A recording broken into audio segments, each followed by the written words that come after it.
स्वागत है ब्रेक के बाद। आप देख रहे हैं इस वक्त और मैं हूं लाल चंद्र सिंह। आज इस वक्त में जो हम बात करने वाले हैं कुछ बड़े मुद्दों पर बात करेंगे और सबसे पहले उसी बात पर चर्चा करेंगे जो चर्चा हम करने वाले हैं। किस पर?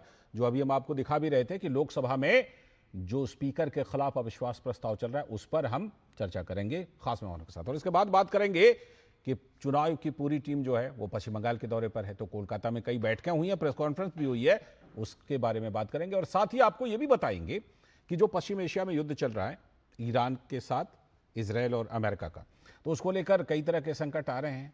तो इधर भारत सरकार देश में तेल और गैस की आपूर्ति पर पूरी तरह सतर्क है, कई कदम भी उठा रही है, उसके बारे में बताएंगे। होंगे तमाम सवाल जवाब भी, लेकिन सबसे पहले इस वक्त की हेडलाइंस। लोकसभा कांग्रेस सांसद गौरव गोगोई ने की चर्चा की शुरुआत। कहा दुखी मन से लाए हैं अविश्वास प्रस्ताव। गृह मंत्री अमित शाह ने पलटवार किया। कहा इससे ज्यादा गैर जिम्मेदाराना विपक्ष नहीं देखा। साथ में संसदीय कार्य मंत्री किरेन रिजिजू ने भी रखी अपनी बात। सुप्रीम कोर्ट ने पश्चिम बंगाल एसआईआर मामले में न्यायिक अधिकारियों पर सवाल उठाने पर जताई नाराजगी। तकनीकी खामियों को सुधारने का दिया निर्देश। मुख्य चुनाव आयुक्त ने बंगाल में चुनाव की तैयारियों से संबंधित स्थिति का किया आकलन। कहा पारदर्शी चुनाव कराना हमारा लक्ष्य। सुप्रीम कोर्ट ने यूनिफॉर्म सिविल कोड के पक्ष में दी फिर से अपनी राय। शीर्ष अदालत ने कहा पर्सनल लॉ खत्म करने से पैदा होगी रिक्तता। इस मुद्दे पर विधायिका लाए एक नया कानून। रक्षा मंत्री राजनाथ सिंह ने जारी किया दृष्टिकोण पत्र 2047। सेना की दक्षता बढ़ाने के लिए बड़े संगठनात्मक बदलावों का विजन। भारतीय सेना को दुनिया की सबसे आधुनिक शक्ति बनाने का लक्ष्य। थल सेना, वायुसेना और नौसेना के बीच पूर्ण तालमेल पर जोर। और खेल की दुनिया से बड़ी खबर, तीसरी बार T20 विश्व कप जीतने वाली भारतीय टीम के लिए बड़े इनामों की घोषणा। विश्व विजेता टीम को 131 करोड़ रुपए का पुरस्कार देगा बीसीसीआई। खिलाड़ियों, कोचिंग स्टाफ को और अन्य सहयोगी स्टाफ में यह राशि होगी वितरित। तो ये इस वक्त की हेडलाइंस थी। और जैसा कि हमने बताया कि आज हम खास चर्चा करने वाले हैं कि संसद में जो कुछ हो रहा है, लोकसभा में जो अविश्वास प्रस्ताव पर, जो स्पीकर के खिलाफ अविश्वास प्रस्ताव, उस पर चर्चा। क्योंकि संसद में मंगलवार को उस समय हलचल मच गई आज जब विपक्ष के सांसदों के एक समूह ने लोकसभा स्पीकर ओम बिरला के खिलाफ अविश्वास प्रस्ताव लाने का प्रस्ताव पेश कर दिया। इस कदम के बाद लोकसभा में स्पीकर के कामकाज को लेकर तीखी बहस शुरू हो गई। विपक्ष का आरोप है कि स्पीकर ने सदन की कार्यवाही के दौरान पक्षपातपूर्ण रवैया पिछली बार अपनाया था, खासकर तब जब नेता प्रतिपक्ष राहुल गांधी को कथित तौर पर सदन में बोलने की अनुमति नहीं दी गई, ऐसा आरोप है कांग्रेस का। लोकसभा में विपक्ष ने स्पीकर ओम बिरला को पद से हटाने के लिए अविश्वास प्रस्ताव पेश किया है। इसमें विपक्ष के कई सांसदों ने हस्ताक्षर भी किए हैं और इसके बाद पीठासीन अधिकारी ने प्रस्ताव पेश करने की अनुमति दे दी। अब इस प्रस्ताव पर 10 घंटे तक की चर्चा चलेगी। ये चर्चा इस समय जारी है। विपक्ष ने ओम बिरला पर सदन की कार्यवाही में पक्षपात करने का आरोप लगाया था, लेकिन यह प्रस्ताव ऐसे समय में आया है जब संसद का ये बजट सत्र का दूसरा चरण चल रहा है। ये सत्र 28 जनवरी को शुरू हुआ था।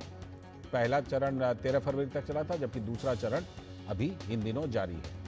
विपक्ष का कहना है कि स्पीकर ने सदन की कार्यवाही के दौरान निष्पक्षता नहीं दिखाई, जबकि सरकार और बीजेपी ने इन आरोपों को पूरी तरह खारिज कर दिया। दोनों पक्ष के लोग अपनी अपनी बातें रख रहे हैं इस चर्चा में और सरकार की तरफ से गृह मंत्री अमित शाह भी हस्तक्षेप कर चुके हैं और केंद्रीय संसदीय कार्य मंत्री किरेन रिजिजू भी अपनी बात अब से थोड़ी देर पहले रख चुके हैं इसी पर। लेकिन विपक्ष की तरफ से भी तमाम बातें कही जा रही हैं। गौरव गोगोई ने अपनी बातें रखी हैं और इस तरह से ये चर्चा जारी है। तो हम आपको सुनवाते हैं कि कांग्रेस सांसद गौरव गोगोई ने सरकार पर निशाना साधते हुए कहा कि सदन में राहुल गांधी को बार बार बोलने से रोका गया और उन्हें अपनी बात नहीं रखने दी गई। तो ये जो चर्चा चल रही है इस समय, इसमें सबसे पहले इस चर्चा की शुरुआत गौरव गोगोई ने की और गौरव गोगोई ने जो अपनी बात रखी उसमें उन्होंने कहा कि वो इस तरह का विश्वास प्रस्ताव नहीं लाना चाहते थे, ये उन्होंने सफाई दी, लेकिन उनको लेकर आना पड़ा क्योंकि इस तरह की स्थिति पैदा हो गई। तो विपक्ष का अपना तर्क है, लेकिन सरकार की तरफ से अभी जैसा कि हमने बताया कि जवाब देते हुए कहा गया कि भाई इतने बड़े बड़े मामले हुए, लेकिन हमने कभी जो स्पीकर का चेयर था उसका अपमान नहीं किया और हम कभी इस तरह का प्रस्ताव लेकर के नहीं आए। लेकिन उससे पहले जो गौरव गोगोई ने जो कुछ कहा वो सुनिए। जब आदरणीय नेता विपक्ष के सदन के अंदर president motion of thanks to president's address जब उस समय वो खड़े हुए बोलने के लिए, सर लगभग 20 बार उनको इंटरप्ट किया गया।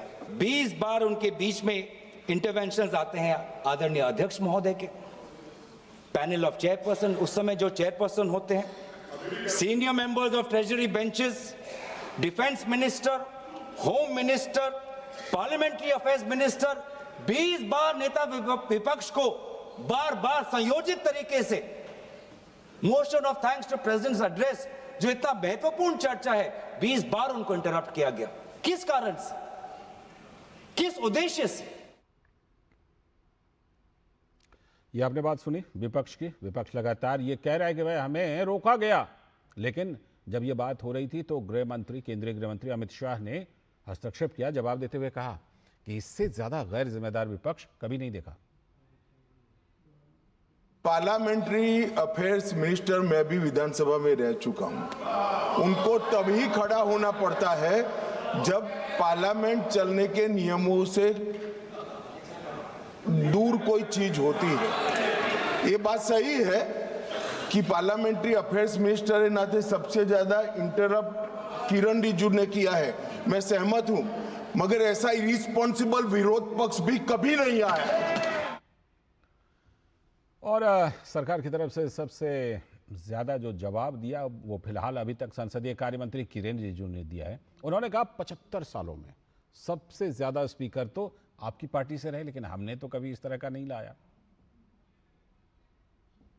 जब से भारत आजादी हुए हैं, एक लोकसभा स्पीकर का नाम मुझे बताइए जो सरकार का खिलाफ बयान देते हो और सदन में सरकार का बिजनेस के खिलाफ काम करते हैं और विपक्ष जो रेजुलेशन आता है उसको समर्थन करते हैं। आप एक लोकसभा स्पीकर का नाम बताइए। स्पीकर को सरकार का स्पीकर बोलना, सरकार के माध्यम से स्पीकर का नॉमिनेशन जरूर हुए हैं, लेकिन आप कहते हैं कि स्पीकर सरकारी भाषा बोलते हैं। आप इस तरह का जब इल्जाम लगाते हैं स्पीकर के बारे में, आप सोच के देखना चाहिए। हमारा तो कितने स्पीकर हुए हैं जिसको हमने समर्थन करके जो इलेक्टेड हुए हैं, ज्यादातर स्पीकर आपके ही पार्टी से रहे हैं। तो संसद में ये बातें जो हैं वो चल रही हैं, लेकिन संसद में जो बातें चल रही हैं उसमें दोनों पक्ष का देखिए अंकगणित तो काफी हद तक क्लियर है, लेकिन सवाल यह है कि नैतिक आधार कितना है ये लाने का, जो स्पीकर के खिलाफ अविश्वास प्रस्ताव लाया गया। इसी पर चर्चा करने के लिए आज हमारे साथ जुड़ रहे हैं एसएन सिंह जी, भारतीय जनता पार्टी के प्रवक्ता। बहुत बहुत स्वागत एसएन सिंह जी। साथ में हमारे साथ ऋषि शंकर मिश्रा जी, राजनीतिक विश्लेषक हैं, और मैं बोलूं या ना बोलूं विपक्ष के पक्ष में काफी मजबूती से बातें रखते हैं। ऋषि जी बहुत बहुत स्वागत। रामकृपाल सर, रामकृपाल सिंह जी वरिष्ठ पत्रकार सर, नमस्कार, बहुत बहुत स्वागत। और निशांत राय हमारे संवाददाता, संसद भवन से सीधे दिख भी रहे हैं। निशांत, पहले आप ही के पास। जिस तरह से ये चर्चा चल रही है, शुरुआत तो गौरव गोगोई जी ने की और उसके बाद अभी किरण रिजिजू बोल चुके हैं। 10 घंटे की चर्चा है ये। नंबर तो लगभग देखिए उसमें मुझे नहीं लगता किसी को आशंका होगी, लेकिन पूरा दारोमदार इसी पर है। अभी हम किरण रिजिजू जी की भी बातें सुन रहे थे तो वो इसी पर सवाल खड़े कर रहे थे कि आपको इस तरह का नैतिक अधिकार नहीं था कि आप इस तरह का अविश्वास प्रस्ताव ले आए। निशांत, देखिए बिल्कुल विपक्ष को ये सोचना चाहिए और ये कहना गलत नहीं होगा कि एक कहावत है कि धूल चेहरे पे थी और आईना साफ करता रहा, बस यही गलती मैं बार बार करता रहा। और विपक्ष लगातार संवैधानिक संस्थाओं को जिस तरीके से कटघरे में खड़ा कर रही है और उसके बाद संवैधानिक संस्थाओं के तरफ से विपक्ष को जो जवाब मिल रहा है, देश की जनता देख रही है, इससे सबसे ज्यादा नुकसान जो हो रहा है विपक्ष को हो रहा है। आज जब केंद्रीय संसदीय मंत्री अपनी बातें रख रहे थे तो उन्होंने बताया कि 2004 नवंबर में अफजल गुरु की फांसी के लिए किस तरीके से वो वेल में गए और वहां पर उनके नेता लाल कृष्ण आडवाणी ने उनको डांट लगाई कि चेयर का इस तरीके से अपमान नहीं करना चाहिए। लेकिन यहां पर नेता प्रतिपक्षी लगातार रूलिंग के खिलाफ जाकर बात करते हैं, उनको पूरी पार्टी सपोर्ट करती है और सपोर्ट करने के बाद एक तरीके से संसद में गतिरोध उत्पन्न करने का काम किया जाता है। और जब गतिरोध उत्पन्न होता है, स्पीकर कार्रवाई करते हैं तो उनके खिलाफ अविश्वास प्रस्ताव लाया जाता है। तो ऐसे में सवाल उठता है कि कांग्रेस की रणनीति क्या है। ये राजनीतिक रणनीति कांग्रेस को कितनी दूर तक ले जाएगी, कांग्रेस देश की जनता को सदन से क्या मैसेज देना चाहती है।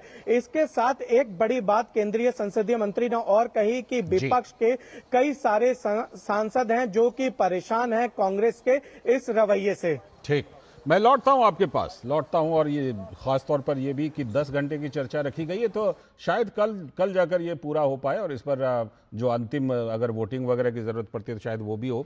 लेकिन राम कृपाल सर, अभी जो हमने अपने संवाददाता से भी बात की, बात जाहिर सी बात है कि एक तरफ विपक्ष ये तर्क दे रहा है कि हम लाना नहीं चाहते थे, गौरव गोगोई जी ने कहा लाना नहीं चाहते थे लेकिन लाना पड़ा, और दूसरी तरफ सरकार ये कह रही है कि भाई आप ठीक है, लोकतंत्र में संवैधानिक अधिकार तो है कि इस तरह की चीजों को लेकर आइए, लेकिन उन्होंने एक लंबी लिस्ट गिनाई किरण रिजिजू जी ने कि देखिए ये हुआ, कैश फॉर वोट हुआ था, उसमें स्पीकर के खिलाफ ये आरोप लगा, लेकिन हम लेकर नहीं आए। तो उन्होंने एक तरह से नैतिक पहलू पर सवाल उठाया कि लाकर के आपने गलत किया है। एक लंबी परंपरा रही है, संसदीय परंपरा रही, मेरे ख्याल से ये चौथा मामला है जब स्पीकर के खिलाफ अविश्वास प्रस्ताव लाया गया है। इसके पहले के मामले और इस वाले मामले में कुछ अंतर पाते हैं सर, रामकृपाल सर? लाचन जी, मैंने अपने करीब करीब लंबे कैरियर में हर बार ये देखा है, कोशिश की है कि ऐसे मौकों को बिल्कुल लाइव मैंने टेलीकास्ट सुनने की कोशिश की है जी। और इस बार तो जो घटना हुई थी, जिस घटना का गोगोई जी चर्चा कर रहे थे, वो भी मैंने लाइव देखी। आज मैंने सबको सुना भी जी।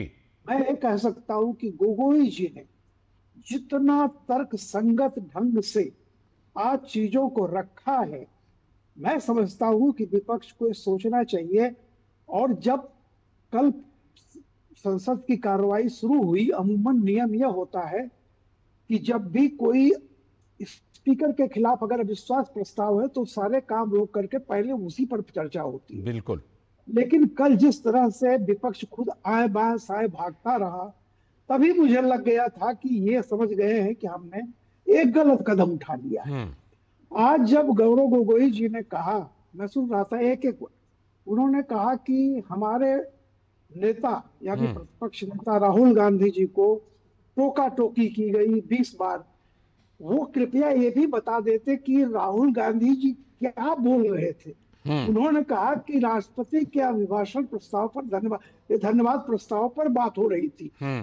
तो जब उनको है, उन्होंने कहा कि 20 बार टोका गया, तो कृपया उनको ये भी बताना चाहिए था कि पहली बार किस बात पर टोका गया और दूसरी बार और 20वीं बार क्या बोल रहे थे वो। और मैंने खुद देखा है, बार बार वो सिर्फ अनुरोध कर रहे थे कि आप विषय पर रहें, और जो लोग संसद में मौजूद नहीं हैं उनका नाम उल्लेख न करें। ठीक, बताइए। तो मैं तो ये कहूंगा कि बहुत अच्छा शायद ये सत्ता पक्ष का को एक विपक्ष ने मौका दे दिया है जी। जब पूरा देश देखेगा जी क्यों किया गया, ये उससे हासिल क्या होगा जी। बाकी जो पार्टियां या जो नेता या जो व्यक्ति ये निर्णय कर ले कि उसका लक्ष्य संघर्ष से कुछ हासिल नहीं करना है, बिल्कुल, बल्कि संघर्ष ही उसका लक्ष्य है जी, तो फिर उसकी बात तो समझाया नहीं जा। ठीक है, संघर्ष कोई मंजिल बना लिया है, साधन ना बना करके मंजिल बना लिया है। मैं लौटूंगा और राजनीतिक प्रतिक्रिया दोनों जो हमारे पैनलिस्ट हैं, एसएन सिंह जी हैं, ऋषि शंकर मिश्रा हैं, उन लोगों से राजनीतिक बातें, राजनीतिक प्रतिक्रिया लूंगा। आप सब हमारे साथ बने रहिएगा। एक छोटा सा ब्रेक ले लेते हैं, ब्रेक के बाद लौटेंगे और फिर इस पर प्रतिक्रिया लेंगे अपने बाकी दोनों पैनलिस्ट की।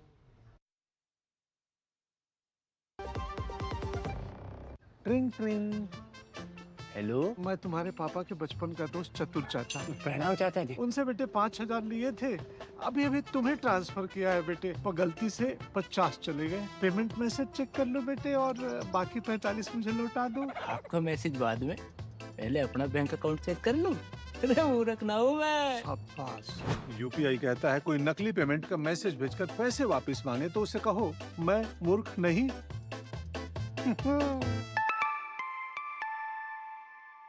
जाइए आप भी किसी का टेस्ट लीजिए। गांव में आया नया हीरो, खरपतवार का डर हुआ जीरो। अब खेती का काम होगा खास, जब ये सुपरस्टार होगा हर किसान के पास। गांव का superstar steel MH210 power weeder.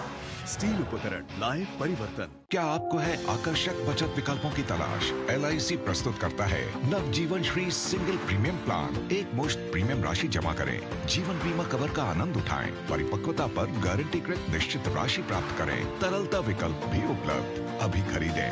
मौजूदा पॉलिसी धारकों के लिए आकर्षक छूट, नियम और शर्तें लागू। स्वागत है। ब्रेक के बाद हम बात कर रहे हैं कि जो संसद में जो लोकसभा में अविश्वास प्रस्ताव पर चर्चा चल रही है। ऋषि शंकर मिश्रा जी, पहले आपके पास बताइए, सबसे पहली बात ये कि आज अपने अपने तर्क तो हो सकते हैं, नो डाउट, लेकिन संसदीय कार्य मंत्री ने बहुत सारे ऐसे उदाहरण गिनाए हैं आज कि देखिए ऐसे ऐसे मौके आए, लेकिन हम तो ऐसा लेकर के नहीं आए स्पीकर के खिलाफ अविश्वास प्रस्ताव। ये बात भी सच है कि संवैधानिक प्रावधान है, आप ला सकते हैं, लेकिन पहलू जो है वो नैतिक पहलू है। क्या लाना सही है, गलत है? ऋषि शंकर मिश्रा जी। देखिए, लोकसभा स्पीकर जो है सदन के एक तरह से गार्जियन होते हैं जी, और गार्जियन का जो बिहेव होना चाहिए, न्यूट्रल होना चाहिए।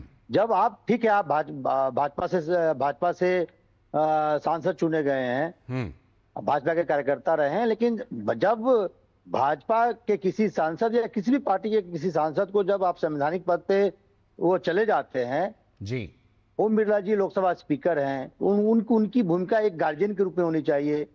लेकिन जब से वो स्पीकर बने हैं, उनके पूरे आप कार्यकाल को देखें, जब विपक्ष का कोई नेता, चाहे वो राहुल गांधी हो या कोई भी हो, जब वो बोलते हैं तो बार बार टोकने का काम करते हैं। और रामकृपाल जी कह रहे थे कि राहुल गांधी ऐसे संदर्भ को बीच में रख रहे थे जो मतलब पार्लियामेंट का जो कानून है उसके तहत बिल्कुल नहीं था, प्रावधानों के लेकिन वही जब निशिकांत दुबे किसी किताब यहाँ थोड़ा सा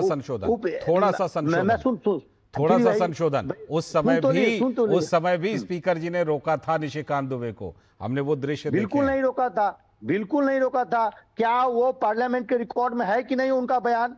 आप पता कर लीजिए, संसद टीवी के फुटेज में मंगवा के आप देख लीजिए।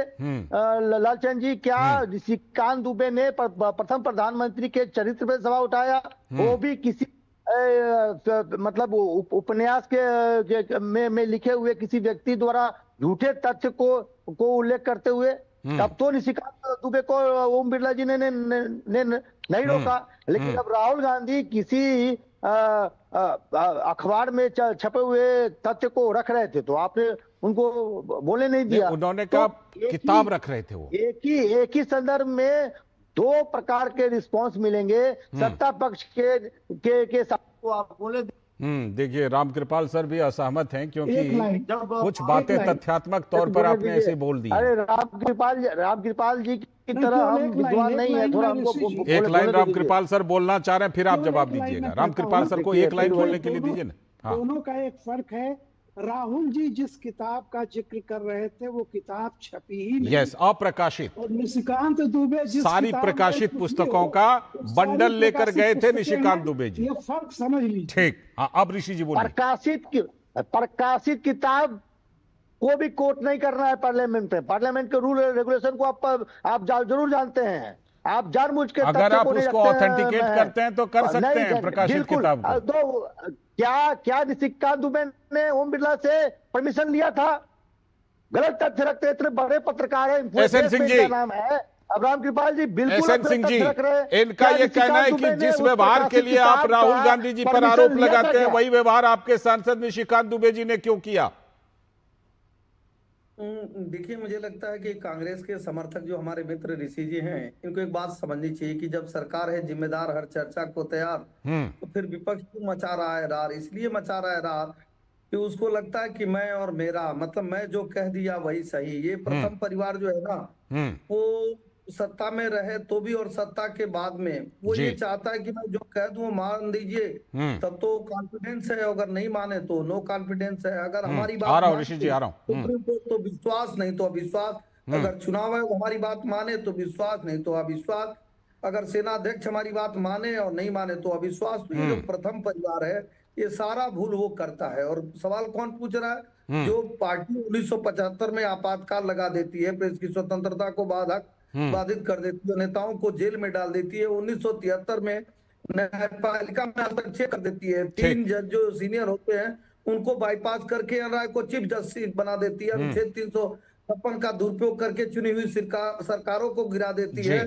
और 1985 में तो साबानो केस में वो सुप्रीम कोर्ट के जुडिक्शन को भी बदल देती है। तो ऐसे लोग सवाल पूछते हैं। इसलिए मैं कहता हूं कि मैं और मेरा जो मैं कहूं वही सही है। इस नाते राहुल गांधी जी ऐसी चीजों को ले आ रहे हैं। चूंकि मुद्दा नहीं है तो आरोप नहीं लगाएंगे तो और क्या कहेंगे, किस मुद्दे पर बात करेंगे। 11 साल से अधिक हो गई सरकार चलते, कौन सा मुद्दा है। अब चौथी बात मैं इनसे पूछना चाहता हूँ मैं पार्लियामेंट में जिस किताब या नोवेल का जिक्र कर रहे थे, क्या वो मणिपुर पर चर्चा की मांग से चर्चा से भाग गए। आपने जो है ऑपरेशन सिंदूर पर चर्चा की मांग की, चर्चा से भाग गए। जब राष्ट्रपति का अभिभाषण होगा आप चर्चा की मांग करेंगे और चर्चा से भाग जाएंगे। 370 पे 3 तलाक पे चर्चा की मांग करेंगे, चर्चा से भाग जाएंगे। तो ये सब लोग मानेंगे ना कि ये जो बौना विपक्ष है, छोटा विपक्ष है, निश्चित तौर पे विपक्ष और बात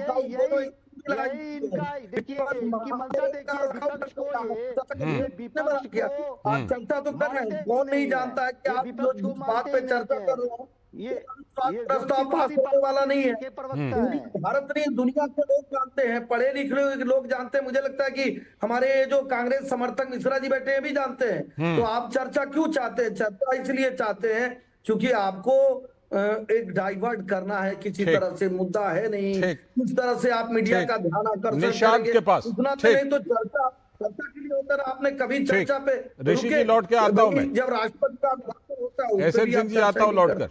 अब मुझे निशांत के पास, ऋषि जी आपके पास आ रहा हूं ऋषि जी एक अपडेट लेकर आ रहा हूं। ऋषि जी एक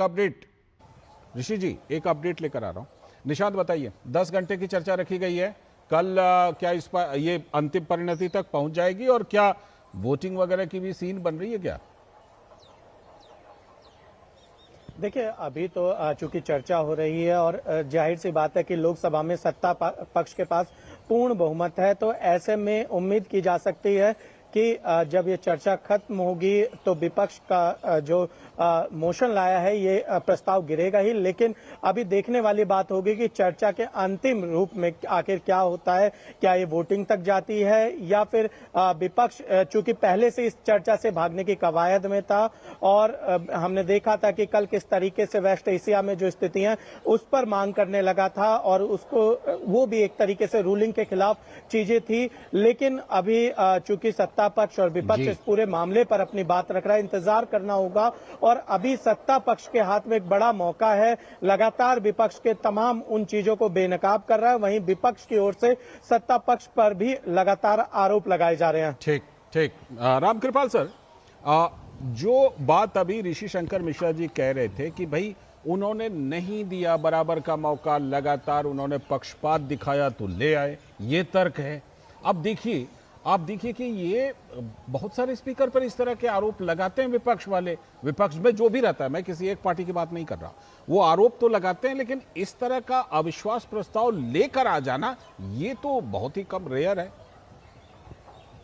लालचंद जी, अभी ऋषि भाई कह रहे थे, मैंने उस पूरी प्रोसीडिंग को देखा है जो लोकसभा के रिकॉर्ड में है जिस समय राहुल जी बोल रहे थे। आप याद कीजिए, अध्यक्ष ने कहा, स्पीकर ने कहा कि आप ये नाम नहीं लेंगे। उन्होंने कहा अच्छा ठीक है मैं नहीं लूंगा, फिर दोबारा लिया, उसके तुरंत बाद फिर उन्होंने नाम लिया, कई बार लिया उसके बाद। तो आप ये सोचिए कि जो व्यक्ति लगातार पीठासीन अधिकारी के तमाम निर्देशों का उल्लंघन कर रहा है, जो सब्जेक्ट नहीं उस सब्जेक्ट पर बोल रहा है, और लालचंद जी एक किताब को लेकर के जिसको इतना दिन तक बवाल मचाया गया, आज पार्लियामेंट के बाहर उस किताब का नाम लेने वाला कोई नहीं है। और ये अच्छा एक चीज और सर आप देखिए कि ये जो दूसरा चरण है इसमें विपक्ष खुद उस चीज को नहीं लेकर आ रहा। नहीं मैं बता रहा हूँ कि आप देखिए, अगर वो इतना बड़ा मुद्दा था, राष्ट्र की एकता अखंडता का सुरक्षा का मुद्दा था, पोजीशन इतनी जल्दी भूल गया उस मुद्दे को। ऋषि जी जवाब, 3 दिन राष्ट्र पर अब राष्ट्र की सुरक्षा खतरे में थी। जी ऋषि जी मैं कल भी मैं बोल रहा था कि क्या अब जो है इसमें बिल्कुल गोल पोस्ट बदल दिया उसमें उस किताब की बात हो रही थी, इसमें आप पश्चिम एशिया की बात लेकर आ गए सबसे ऊपर। अरे ऋषि जी, एक ही मुद्दा देश के लिए इम्पोर्टेंट नहीं है कि जिस प्रकार से हमारी सरकार जिस मुद्दे पर स्पीकर के खिलाफ अविश्वास प्रस्ताव ले आए, यही पार्लियामेंट में होता है। रामकृपाल जी को एक बार भी नहीं टोका आपने।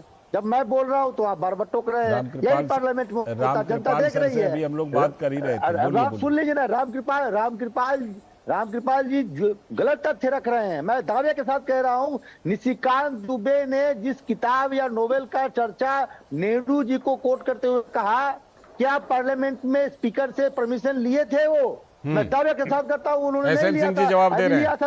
रामकृपाल जी बताए, मैं एसएनसी से सवाल नहीं है मेरा एसएनसी से सवाल नहीं है, रामकृपाल जी से। वो विद्वान आदमी है, पढ़ते लिखते हैं। लेकिन अगर उन्होंने अनुमति नहीं ली थी तो लोकसभा अध्यक्ष ने उनको रोका था। एसएन सिंह जी जवाब देंगे। मैं केवल एक लाइन कह दूं। अच्छा, आप पहले रामकृपाल। नियम ये होता है कि अगर आप अपने बयान में किसी चीज को बोलने दिया जाता है, किसी चीज का रेफरेंस देते हैं तो आपको वो किताब करनी पड़ेगी अध्यक्ष की, बताना होगा, उसको पुष्ट करना, ऑथेंटिसिकेशन करना पड़ता है। ये नियम है। और कहीं भी निशिकांत दुबे ने, अध्यक्ष जो पीठासीन अधिकारी थे, उनके किसी भी आदेश का उल्लंघन करके कोई अपनी बात नहीं रखी है। ठीक है, आपने पूरी प्रोसीजर तो ये अक्सर समझना पड़ेगा। एसएन सिंह जी का जवाब। उन्होंने जो सब्सटेंटिव मोशन रखा है, ठीक, उस पर चर्चा बाद में ठीक है, ठीक है। एसएन सिंह जी का जवाब। मोशन रखा है जी, एसएन सिंह जी।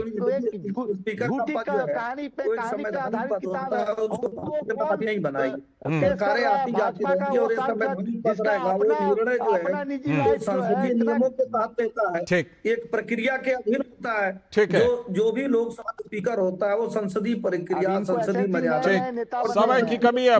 शुक्रिया, शुक्रिया, शुक्रिया ऋषि जी, एसएन सिंह जी, शुक्रिया रामकृपाल सर, शुक्रिया निषाद भी जुड़े थे, शुक्रिया। और मैं लाइटर नोट पे ऋषि शंकर जी वही करके चले गए जो संसद में होता है, यानी कि सब पर ब्लेम डाल रहे हैं। फिलहाल वक्त है ब्रेक का। ब्रेक के बाद लौटेंगे तो बात करेंगे पश्चिम बंगाल में जो चुनाव आयोग की टीम गई है, तो आज कॉन्फ्रेंस करके चुनाव आयोग ने क्या जानकारी दी। ब्रेक के बाद।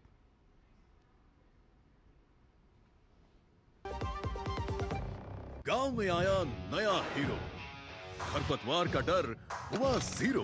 अब खेती का काम होगा खास, जब ये सुपरस्टार होगा हर किसान के पास। गांव का superstar steel MH210 power weeder. Steel उपकरण लाए परिवर्तन। ट्रिंग ट्रिंग। हेलो, मैं तुम्हारे पापा के बचपन का दोस्त चतुर चाचा। प्रणाम चाचा जी। उनसे बेटे 5,000 लिए थे, अभी तुम्हें ट्रांसफर किया है बेटे, पर गलती से 50 चले गए। पेमेंट मैसेज चेक कर लो बेटे और बाकी 45 मुझे लौटा दो। आपका मैसेज बाद में, पहले अपना बैंक अकाउंट चेक कर लो। मूर्ख ना हूँ मैं। यूपीआई कहता है कोई नकली पेमेंट का मैसेज भेजकर पैसे वापस मांगे तो उसे कहो मैं मूर्ख नहीं।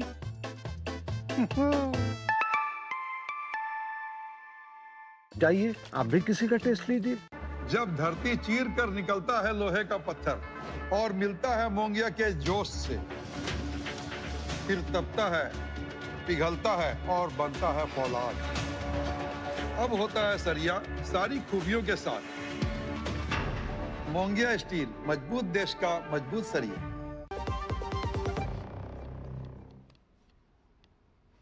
स्वागत है ब्रेक के बाद। आप देख रहे हैं डेली न्यूज पर। इस वक्त अब बात करेंगे पश्चिम बंगाल में चुनाव आयोग की टीम जो गई है और जो तैयारियों का जायजा ले रही है उसका। मुख्य चुनाव आयुक्त के नेतृत्व में चुनाव आयोग की पूरी टीम पश्चिम बंगाल में है। चुनाव आयोग मतदान की तैयारियों की समीक्षा कर रहा है। आज मुख्य चुनाव आयुक्त ज्ञानेश कुमार की वरिष्ठ अधिकारियों के साथ कई बैठकें हुई। कल चुनाव आयोग की टीम ने विभिन्न राजनीतिक दलों के साथ मुलाकात की थी, उनके प्रतिनिधियों के साथ। राजधानी कोलकाता में आज चुनाव आयोग ने प्रेस कॉन्फ्रेंस भी किया और कहा पश्चिम बंगाल में इस बार चुनाव हिंसा एवं दबाव से मुक्त होगा। यह मुख्य चुनाव आयुक्त ने यह बात कही। स्वतंत्र एवं निष्पक्ष चुनाव के लिए चुनाव आयोग प्रतिबद्ध है। चुनाव आयुक्त ने यह बात कही है। चुनाव आयोग की टीम के दौरे का सत्ताधारी टीएमसी के कार्यकर्ता लगातार विरोध कर रहे हैं। 3 दिनों का यह दौरा है, तीनों दिन कुछ ना कुछ विरोध। इस बीच पश्चिम बंगाल एसआईआर के खिलाफ सुप्रीम कोर्ट में आज सुनवाई हुई। दरअसल यह मामला क्या है, मतदाता सूची से नाम काटे जाने के खिलाफ दायर याचिका पर सुप्रीम कोर्ट में अहम सुनवाई हुई है। न्यायिक अधिकारियों पर सवाल उठाने पर प्रधान न्यायाधीश नाराज बताए जा रहे हैं। और इस बीच यह भी खबर है कि कलकत्ता हाई कोर्ट ने बताया है कि अब तक 10 लाख मामले निपटा दिए गए। करीब करीब 60 लाख मामला बनता है, जिसमें 10 लाख मामले निपटाए जा चुके हैं।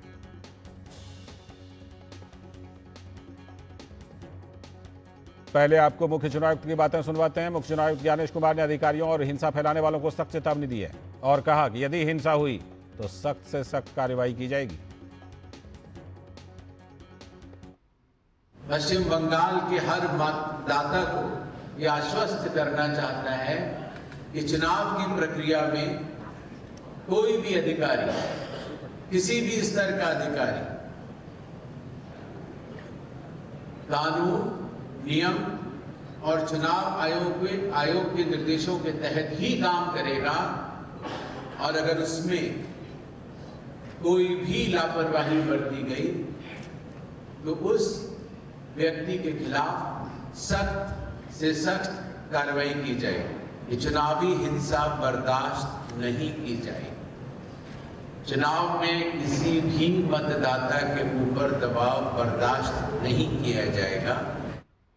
साफ साफ बातें कही हैं मुख्य चुनाव आयुक्त ने। खैर, टीएमसी के सांसद शत्रुघ्न सिन्हा ने कहा कि ममता बनर्जी मां, बाप और दीदी का रोल बंगाल में बखूबी निभा रही हैं। माँ, बाप, दीदी का रोल जो है कितनी बखूबी निभा रही है वो अपने लोगों के लिए, अपने लोगों के अधिकार के लिए, हकों के लिए, हकों की रक्षा के लिए। ममता जी कितने बढ़िया से SIR में जो ज्यादतियां हुई हैं, आप सब जानते हैं या पूरा देश मानता है, और इलेक्शन कमीशन की जो जोर ज्यादती या जुल्म जो चल रहा है, जिस तरह से मनमाने ढंग से कई जगह कर रहे हैं, खासकर बंगाल में जिस तरह से कर रहे हैं, बंगाल के बखलाट, और कई स्टेट्स में नहीं कर रहे हैं। और इससे पहले आपको पता होगा ममता बनर्जी ने एक विवादित बयान दिया था, तो उस पर पलटवार करते हुए बीजेपी के प्रवक्ता संबित पात्रा ने उन पर हमला बोला। ममता बनर्जी जी का कहना कि मैं सरकार में हूं, हमारी सरकार है तो आप सुरक्षित है, अगर मैं हट जाऊं एक सेकंड के लिए तो एक कम्युनिटी आपको घेर करके सेकंडों में समाप्त कर देगी। आप सोचिए ममता बनर्जी क्या कहना चाहती है। मतलब वो स्वीकार कर रही है कि तुष्टीकरण के उस लेवल तक उन्होंने एक कम्युनिटी को पहुंचाया है। वो स्वीकार कर रही है कि हिंसा इस कदर बंगाल में हो रहा है कि 1 मिनट में, 1 सेकंड में एक पूरी की पूरी कम्युनिटी साफ की जा सकती है, उनको मारा जा सकता है। बिल्कुल आमने सामने है टीएमसी और बीजेपी। बहरहाल ये जो पश्चिम बंगाल का पूरा मामला है, कोलकाता से लेकर सुप्रीम कोर्ट तक, इस पर बात करने के लिए हमारे साथ 2 संवाददाता जुड़ रहे हैं। सौरभ दत्ता वहां पर हमारे साथ कोलकाता से, और विकास सारथी हमारे साथ सुप्रीम कोर्ट से जुड़ रहे हैं। सुप्रीम कोर्ट की खबरों पर नजर रखते हैं, फिलहाल न्यूज रूम से जुड़े हुए। विकास, सबसे पहले आप ही के पास आ जाता हूं। ये आज सुप्रीम कोर्ट में सुनवाई हुई, सुप्रीम कोर्ट में खास तौर पर नाराजगी जताई प्रधान न्यायाधीश जी ने कि ये न्यायिक अधिकारियों पर जो कुछ लोग सवाल उठा रहे हैं ये बहुत आपत्तिजनक है। क्या कुछ खास कहा? बिल्कुल, देखिए यहाँ पर एक नई याचिका सुप्रीम कोर्ट में आई थी और इस पर कोर्ट ने ये कहा कि जब हम पूरे मामले की सुनवाई कर रहे हैं, एक याचिका दाखिल की गई है जिसमें जुडिशियल ऑफिसर्स के ऊपर सवाल उठाया गया है। कोर्ट ने ये कहा कि हमें मालूम था कि इस तरह की बातें होंगी, जब हम जुडिशियल ऑफिसर्स को अपॉइंट कर रहे थे तो उन पर भी सवाल उठाया जाएगा, लेकिन इसको कोर्ट बर्दाश्त नहीं करेगा। इसके बाद हमने देखा कि जो तृणमूल कांग्रेस के नेता हैं या जो इंडिविजुअल पिटिशनर पहले से सुप्रीम कोर्ट में हैं, उन सभी ने नई याचिका से पल्ला झाड़ा और ये कहा कि उनकी तरफ से ऐसी कोई याचिका दाखिल नहीं की गई है। कोर्ट ने उस याचिका को आखिर में खारिज कर दिया।